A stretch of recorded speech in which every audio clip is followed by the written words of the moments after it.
Hello friends welcome to Odia department जो मैंने UGC NET JRF OPSC SSB CPT और ASIAS competitive exam ପାଇଁ preparation କରୁଛନ୍ତି ତ ଏହି ଭିଡ଼ିଓଟି ଆପଣମାନଙ୍କ ପାଇଁ ତ ଚାଲନ୍ତୁ ଡେରି ନକରି ଆରମ୍ଭ କରିବା ଆଜିର ଭିଡ଼ିଓକୁ।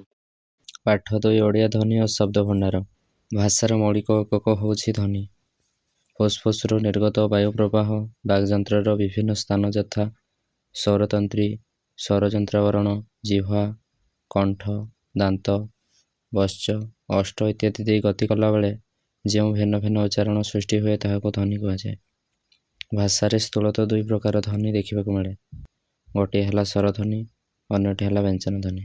ଫୁସ୍ଫୁସ୍ର ନିର୍ଗତ ବାୟୁ ପ୍ରବାହ ମୁଖ ଗହ୍ୱରର କୌଣସି ସ୍ଥାନରେ ବାଧାପ୍ରାପ୍ତ ନ ହୋଇ ଯେଉଁ ଧ୍ୱନି ଉଚ୍ଚାରିତ ହୁଏ ତାହାକୁ ସ୍ୱରଧ୍ୱନି କୁହାଯାଏ।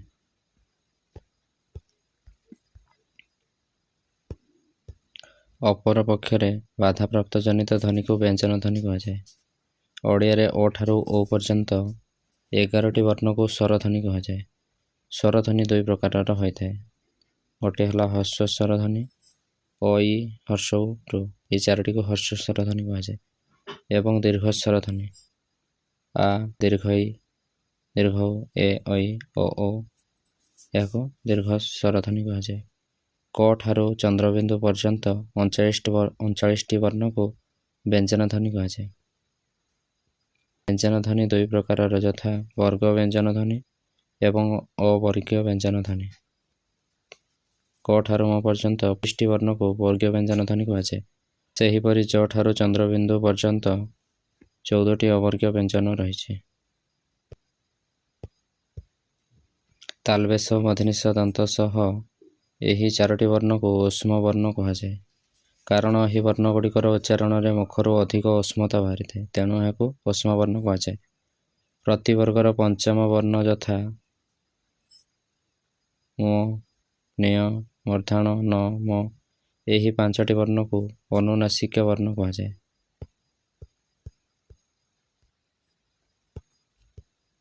ବର୍ଗୀୟ ବ୍ୟଞ୍ଜନର ବିଭାଗୀକରଣ ତ ଦେଖିବା ଚାଲନ୍ତୁ। କ ବର୍ଗ। କ ବର୍ଗରେ ରହିଛି 5ଟି ବର୍ଣ୍ଣ କ, ଖ, ଗ, ଘ, ଙ। ଏହାକୁ କଣ୍ଠ ବ୍ୟଞ୍ଜନ ବର୍ଣ୍ଣ କୁହାଯାଏ। କାରଣ ଏହି ବ୍ୟଞ୍ଜନ ବର୍ଣ୍ଣକୁ ଉଚ୍ଚାରଣ କଲାବେଳେ ଜିଭର ପଛ ଭାଗ ଉପରକୁ ଉଠି କଣ୍ଠ ପାଖରେ ଲାଗିଯାଏ, ତେଣୁ ଏହାକୁ କଣ୍ଠ ବ୍ୟଞ୍ଜନ ବର୍ଣ୍ଣ କୁହାଯାଏ। ଚ ବର୍ଗ। ଚ, ଛ, ବର୍ଗେଜ, ଝ, ଣ୍ୟ ଏହି 5ଟି ବର୍ଣ୍ଣକୁ ତାଲବ୍ୟ ବ୍ୟଞ୍ଜନ ବର୍ଣ୍ଣ କୁହାଯାଏ। କାରଣ ଏହି ବ୍ୟଞ୍ଜନ ବର୍ଣ୍ଣଗୁଡ଼ିକୁ ଉଚ୍ଚାରଣ କଲାବେଳେ ଜିଭର ଅଗ୍ରଭାଗ ଉପରକୁ ଉଠି ତାଳୁରେ ଲାଗିଥାଏ।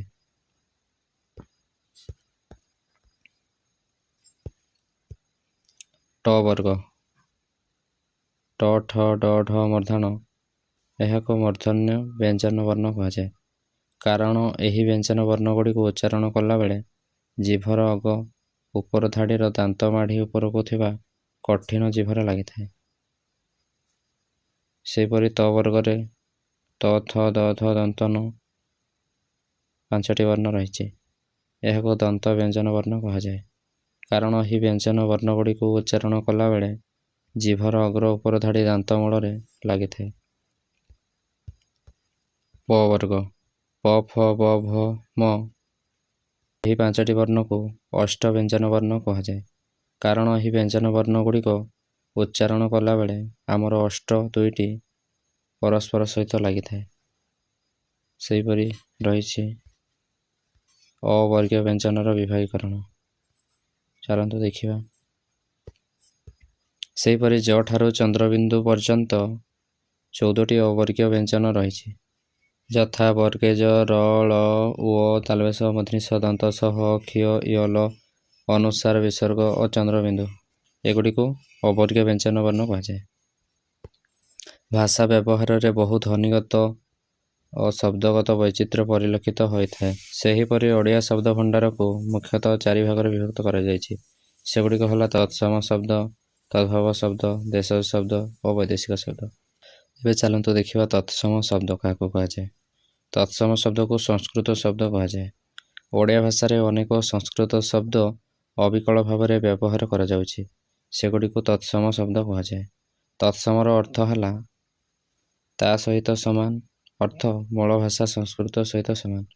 ଏହାକୁ ଆଉ ମଧ୍ୟ ଶିଷ୍ଟ ଶବ୍ଦ ବା ସାଧୁ ଶବ୍ଦ କୁହାଯାଏ। ଉଦାହରଣ ରହିଛି ଅରଣ୍ୟ, ନଦୀ, ସୂର୍ଯ୍ୟ, ଈଶ୍ୱର, କୂପ, ଦରିଦ୍ର, ସନ୍ଧ୍ୟା, ହସ୍ତୀ।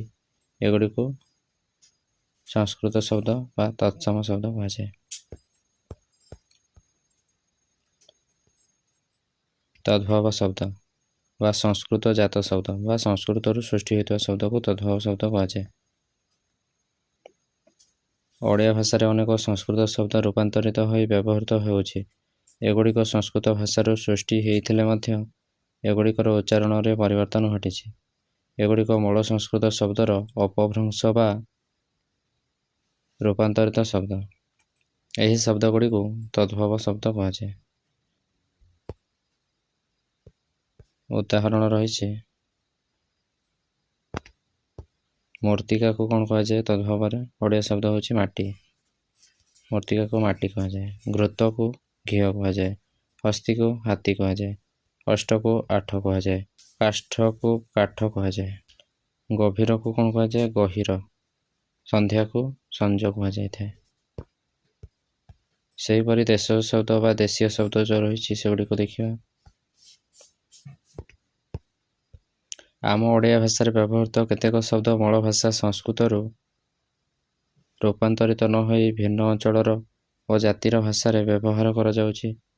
ଏହି ଶବ୍ଦଗୁଡ଼ିକୁ ଆମେ ଦେଶଜ ଶବ୍ଦ ବୋଲି କହୁ। ଆମ ଦେଶରୁ ଜାତ ଓ ପ୍ରଚଳିତ ହୋଇଥିବାରୁ ଏହି ଶବ୍ଦଗୁଡ଼ିକୁ ଦେଶଜ ଶବ୍ଦ କୁହାଯାଏ। ଉଦାହରଣ ଦେଖନ୍ତୁ ଅଡ଼ା, ଅଝଟ, ଓଡ଼ିଆ, ଅଣ୍ଟା, ଅଖାଡ଼ୁଆ, ଆରିସା, ଏଣ୍ଡୁରି, କୋଟା, ଖାଣ୍ଟି, ହଙ୍କାର, ଖଇ, କହଳ, ଗାଡ଼ିଆଳ, ଗାଲୁଆ, ଘୁମୁରା, ଜନ୍ଦା, ଟାଙ୍ଗିଆ, ତାଟି, ଧଣ୍ଡ, ବାଡ଼ି, ଲଙ୍କା ଇତ୍ୟାଦି।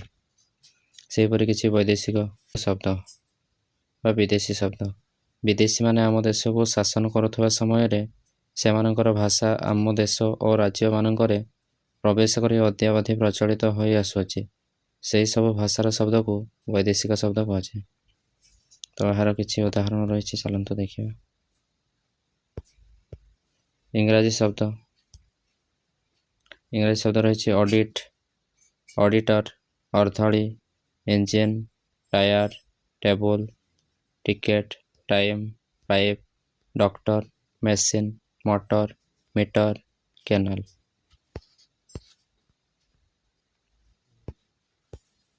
ଏବଂ post office, manager, judge, peon, register, theatre, college ଓ ସ୍କୁଲ ଇତ୍ୟାଦି।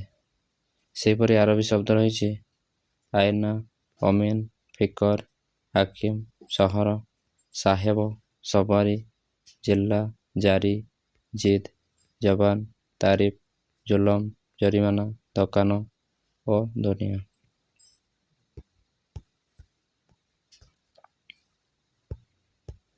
ସେହିପରି କିଛି ପାରସୀ ଶବ୍ଦ ରହିଛି ଚଷମା, ଚପରାସୀ, ଅରଜ, କଲମ, ଖାତିର, ଗୁମାସ୍ତା, ଦରଜୀ, ବେହସ, ଜାହାଜ, ପିଆଦା, ହିମତ ଇତ୍ୟାଦି। ସେହିପରି କିଛି ଚୀନ ଶବ୍ଦ ରହିଛି ଚିନି ଓ ଚା। ସେହିପରି କିଛି ଗ୍ରୀକ୍ ଶବ୍ଦ ରହିଛି କମେଡ଼ି ଓ ଟ୍ରାଜେଡି।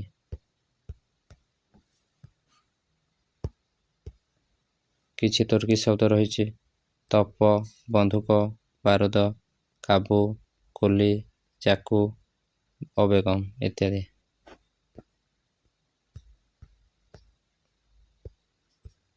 କିଛି ପର୍ତ୍ତୁଗୀଜ ଶବ୍ଦ ରହିଛି କବି, କାଜୁ, ନିଲାମ, କାମିଜ, ଗିର୍ଜା, ପାଦ୍ରୀ, ବୋତାମ, ଫିତା, ବେହେଲା, କିରାନୀ ଓ ପିସ୍ତଲ ଇତ୍ୟାଦି। ଚାଲନ୍ତୁ ଏବେ ଆମେ ସଂକ୍ଷିପ୍ତ ଧର୍ମୀ ପ୍ରଶ୍ନୋତ୍ତର ଗୁଡ଼ିକ ଆଲୋଚନା କରିବା। ତ ପ୍ରଥମ ପ୍ରଶ୍ନ ରହିଛି ଧ୍ୱନି ବିଜ୍ଞାନ ଗ୍ରନ୍ଥର ପ୍ରଣେତା କିଏ? ଅପସନ୍ ରହିଛି କରୁଣାକର, ଗୋଲକ ବିହାରୀ ଧଳ, ବାସୁଦେବ ସାହୁ, ଦେବୀ ପ୍ରସନ୍ନ ପଟ୍ଟନାୟକ। ଏହାର ସଠିକ ଉତ୍ତର ହେଉଛି ଗୋଲକ ବିହାରୀ ଧଳ।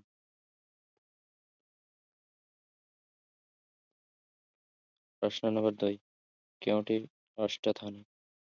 ଅପସନ୍ ରହିଛି ଟ, କ, ଚ, ମ। ଏହାର ସଠିକ ଉତ୍ତର ହେଉଛି ମ। ଅଷ୍ଟଧ୍ୱନି ଗୁଡ଼ିକ ହେଉଛି ପ, ଫ, ବ, ଭ, ମ ମ ହେଉଛି ଷଷ୍ଠ ଧ୍ୱନି। ପ୍ରଶ୍ନ ନମ୍ବର 3 ପ୍ରତିବର୍ଗର ପ୍ରଥମ ଓ ଦ୍ୱିତୀୟ ଧ୍ୱନି କ'ଣ? ଅପସନ୍ ଅଛି ଅଳ୍ପ ପ୍ରାଣ, ମହାପ୍ରାଣ, ଅଘୋଷ, ସଘୋଷ। ଏହାର ସଠିକ୍ ଉତ୍ତର ହେଉଛି ଅଘୋଷ।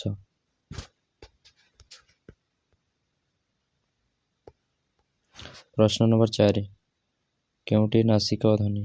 ଅପସନ୍ ଅଛି ଅ, ଟ, ପ, ଦନ୍ତସ। ଏହାର ସଠିକ୍ ଉତ୍ତର ହେଉଛି ଅପସନ୍ ନମ୍ବର କ ଅ।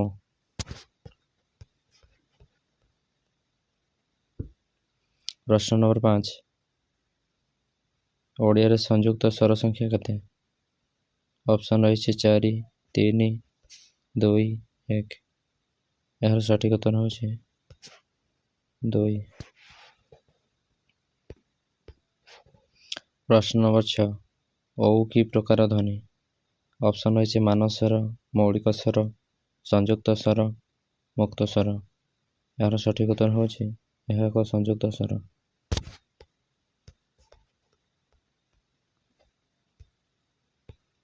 ପ୍ରଶ୍ନ ନମ୍ବର 7 କ ସ୍ତମ୍ଭ ସହିତ ଖ ସ୍ତମ୍ଭର ସମ୍ପର୍କ ଦର୍ଶାଅ।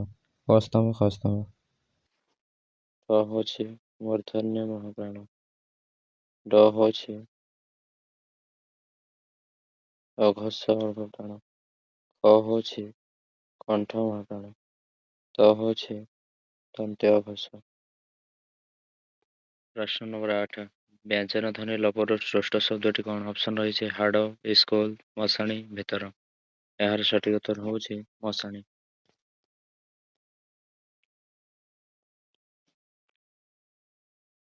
ପ୍ରଶ୍ନ ନମ୍ବର 9 ଧ୍ୱନି ଓ ଅକ୍ଷର ମଧ୍ୟରେ ପାର୍ଥକ୍ୟ କ'ଣ? ଅପସନ୍ ରହିଛି ଧ୍ୱନି ଉଚ୍ଚାରିତ ହୁଏ ଓ ଅକ୍ଷର ଏହାର ସାଙ୍କେତିକ ରୂପ। ଧ୍ୱନି ଓ ଅକ୍ଷର ଉଭୟ ଉଚ୍ଚାରିତ, ମାତ୍ର ଧ୍ୱନି ଲିଖିତ। ଧ୍ୱନି ଲିଖିତ ଓ ଅକ୍ଷର ଉଚ୍ଚାରିତ। ଧ୍ୱନି ଓ ଅକ୍ଷର ଉଭୟ ଲିଖିତ। ଏହାର ସଠିକ୍ ଉତ୍ତର ହେଉଛି ଧ୍ୱନି ଉଚ୍ଚାରିତ ହୁଏ ଓ ଅକ୍ଷର ଏହାର ସାଙ୍କେତିକ ରୂପ।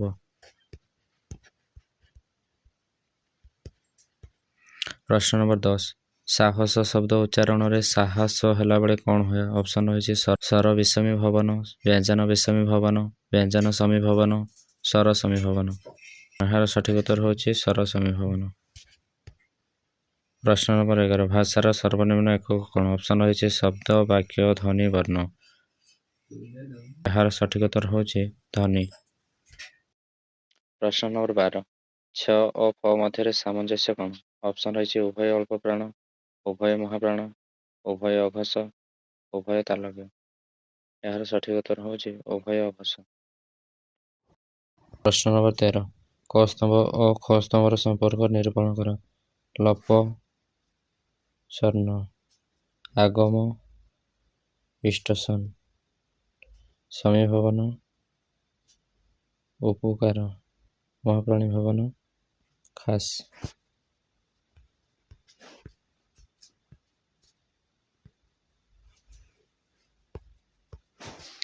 ପ୍ରଶ୍ନ ନମ୍ବର 14 ସ୍ୱରଲହର ଦୃଷ୍ଟିରୁ ସ୍ୱରର ବିଭାଗୀକରଣ କେଉଁଠି? ଅପସନ୍ ଅଛି ଅଗ୍ର, ପଶ୍ଚାତ ଓ ମଧ୍ୟ, ଅଷ୍ଟ, କଣ୍ଠ ଓ ମୂର୍ଧନ୍ୟ, ଆଗମ, ଲୋପ ଓ ସମୀଭବନ, ଉଦାର, ଅନୁଦାତ୍ତ ଓ ସ୍ୱରିତ। ଏହାର ସଠିକ୍ ଉତ୍ତର ହେଉଛି ଉଦାର, ଅନୁଦାତ୍ତ ଓ ସ୍ୱରିତ।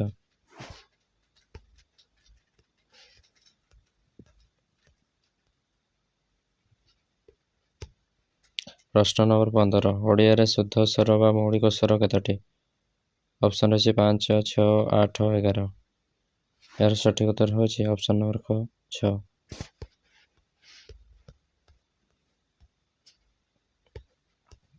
ପ୍ରଶ୍ନ ନମ୍ବର 16 ଦେଉଳ ଶବ୍ଦର ମୂଳ କ'ଣ?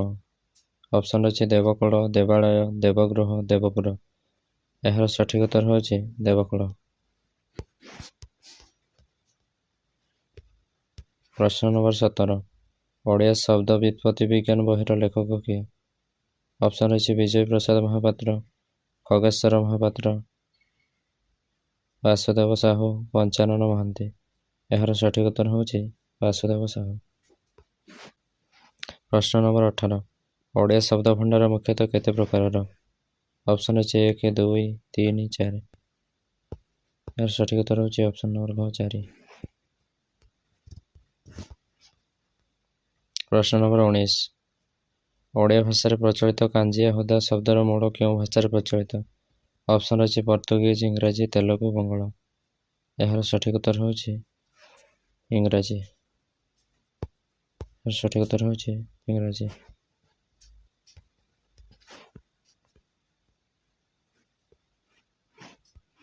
ପ୍ରଶ୍ନ ନମ୍ବର 20 ଶବ୍ଦ ତତ୍ତ୍ୱବୋଧ ଅଭିଧାନର ପ୍ରଣେତା କିଏ? ଅପସନ୍ ରହିଛି ଗୋପାଳ ଚନ୍ଦ୍ର ପ୍ରହରାଜ, ନୀଳକଣ୍ଠ ଦାସ, ଗୋପୀନାଥ ନନ୍ଦ, କୃଷ୍ଣଚନ୍ଦ୍ର କର। ଏହାର ସଠିକ୍ ଉତ୍ତର ହେଉଛି ଗୋପୀନାଥ ନନ୍ଦ। ପ୍ରଶ୍ନ ନମ୍ବର 21 ପଶ୍ଚିମାଞ୍ଚଳୀୟ ଉପଭାଷାରେ ଘଷିର ଅର୍ଥ କ'ଣ? ଅପସନ୍ ରହିଛି ଛେନା, ଏକ ପ୍ରକାର ଜାଳେଣୀ, ଘର, ପିଠା। ଏହାର ସଠିକ୍ ଉତ୍ତର ହେଉଛି ଏହା ଏକ ପ୍ରକାର ଛେନା ଅଟେ। ପ୍ରଶ୍ନ ନମ୍ବର 22 କେଉଁ କବିଙ୍କ ରଚନାରେ ଅଧିକ ଯାବନିକ ଶବ୍ଦ ପରିଦୃଷ୍ଟ? ଅପସନ୍ ରହିଛି କାଳୀ ସାରଳା ଦାସ, ବ୍ରଜନାଥ ବଡ଼ଜେନା, ଉପେନ୍ଦ୍ର ଭଞ୍ଜ, ଜଗନ୍ନାଥ ଦାସ। ଏହାର ସଠିକ୍ ଉତ୍ତର ହେଉଛି ବ୍ରଜନାଥ ବଡ଼ଜେନା। ପ୍ରଶ୍ନ ନମ୍ବର 23 ପୂର୍ଣ୍ଣଚନ୍ଦ୍ର ଭାଷାକୋଷ କେତେ ଖଣ୍ଡରେ ବିଭକ୍ତ? ଅପସନ୍ ରହିଛି 7, 6, 8, 10। ଏହାର ସଠିକ୍ ଉତ୍ତର ହେଉଛି 7 ଖଣ୍ଡ। ପ୍ରଶ୍ନ ନମ୍ବର 24 କ ସ୍ତମ୍ଭ ଓ ଖ ସ୍ତମ୍ଭ ସମ୍ପର୍କ ନିରୂପଣ କର। ଅର୍ଥ ସମ୍ପ୍ରସାରଣ, ଗବେଷଣା, ଅର୍ଥ ସଂକୋଚ, ଭାର୍ଯ୍ୟା, ଅର୍ଥ ଉତ୍କର୍ଷ, ଅପରୂପ, ଅର୍ଥ ଅପକର୍ଷ, ପାଷଣ୍ଡ।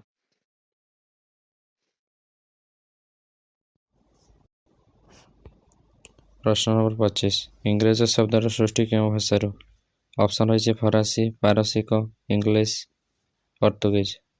ଏହାର ସଠିକ୍ ଉତ୍ତର ହେଉଛି ପର୍ତ୍ତୁଗୀଜ। ପ୍ରଶ୍ନ ନମ୍ବର 26 ଖାନଦାନ ଶବ୍ଦର ମୂଳ କ'ଣ? ଯାବନିକ, ଦ୍ରାବିଡ଼, ପର୍ତ୍ତୁଗୀଜ, ଆଦିବାସୀ। ଏହାର ସଠିକ୍ ଉତ୍ତର ହେଉଛି ଯାବନିକ। ପ୍ରଶ୍ନ ନମ୍ବର 27 କେଉଁ ଶବ୍ଦଟି ଦ୍ରାବିଡ଼ ଭାଷାରୁ ଗୃହୀତ? ଅପସନ୍ ରହିଛି କଫ, ଗଗନ, ଅଗାଡ଼ି, କୋଇଲି। ଏହାର ସଠିକ୍ ଉତ୍ତର ହେଉଛି ଅଗାଡ଼ି।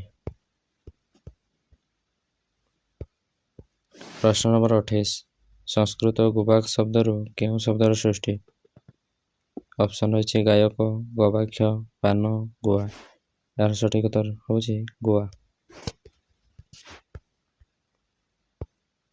ପ୍ରଶ୍ନ ନମ୍ବର 29 ଖାରବେଳ ଶବ୍ଦଟି ହେଉଛି ଏକ ତେଲୁଗୁ ଶବ୍ଦ।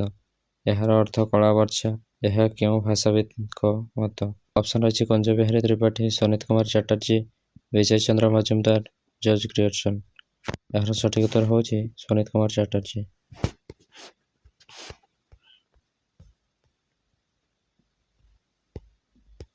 ପ୍ରଶ୍ନ ନମ୍ବର 30 କ ସ୍ତମ୍ଭ ଓ ଖ ସ୍ତମ୍ଭ ସମ୍ପର୍କ ନିରୂପଣ କର।